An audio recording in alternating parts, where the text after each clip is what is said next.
என்னோடய ஸ்டைல் தக்காளி சாதம் எப்படி பண்ணலான்ட்டு வாங்க பார்க்கலாம். ஃபஸ்ட்டு குட்டி குட்டியாக தக்காளி வெங்காயம்லாம் நறுக்கி வச்சுக்கலாம். இது வந்து பிரியாணி டேஸ்ட்லேயே இருக்கும், சூப்பராக இருக்கும். எங்கள் வீட்டில் நான் தக்காளி சாதம் செஞ்சால் ரொம்ப விரும்பி சாப்பிடுவாங்க.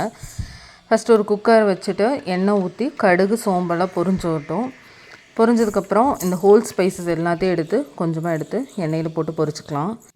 இது நல்லா எண்ணெயில் பொரிஞ்சதுக்கப்புறம் வெட்டி வச்சுருந்த வெங்காயத்தையும் போட்டு நல்லா வதக்கிக்கலாம்.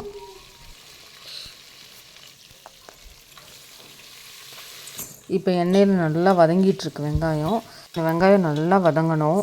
ஒரு மாதிரி கோல்டன் ப்ரௌன் ஆனதுக்கப்புறம் நறுக்கி வச்சுருந்த தக்காளியெல்லாம் போட்டுக்கலாம்.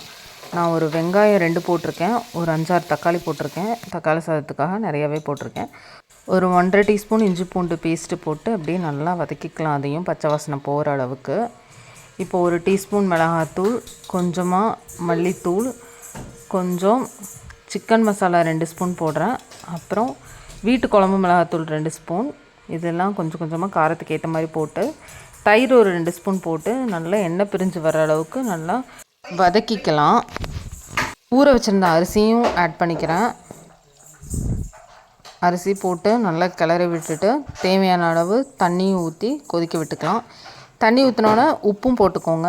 உப்பு போட்டு கொஞ்சமாக கொத்தமல்லி போட்டுக்கலாம். போட்டு நல்லா வதக்கிக்கலாம். இப்போது இதுக்கு ஒரு பொடி செய்யணும். அதுக்கு அந்த எல்லா கரம் மசாலாவையும் போட்டு நல்லா ட்ரை ரோஸ்ட் பண்ணிவிட்டு பொடி பண்ணி லாஸ்ட்டாக ஆட் பண்ணிக்கோங்க. இது ஒரு சூப்பர் ஃப்ளேவரை கொடுக்கும். பிரியாணி மாதிரியே இருக்கும் இந்த தக்காளி சாதம். அன்றைக்கி செம்மையாக இருந்துச்சு, எல்லாருமே விரும்பி சாப்பிட்டோம். நைட் டின்னருக்கு தான் நான் பண்ணியிருந்தேன் தக்காளி சாதம். சூப்பர் டேஸ்ட்டாக இருந்துச்சு, எல்லாருமே செம்மையாக சாப்பிட்டாங்க. அப்படியே குஸ்கா மாதிரியே இருந்துச்சு இந்த தக்காளி சாதம்.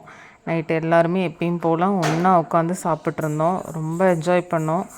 மேக்ஸிமம் டின்னர் எல்லோரும் ஒன்றா உட்காந்து சாப்பிடுவோம், அதேமாதிரி நல்லா சாப்பிட்டோம்.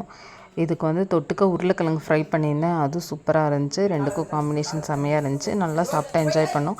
இதே மாதிரி நீங்களும் ட்ரை பண்ணி பாருங்கள். எங்கள் சேனலை சப்ஸ்கிரைப் பண்ண மறந்துடாதீங்க. தேங்க்யூ.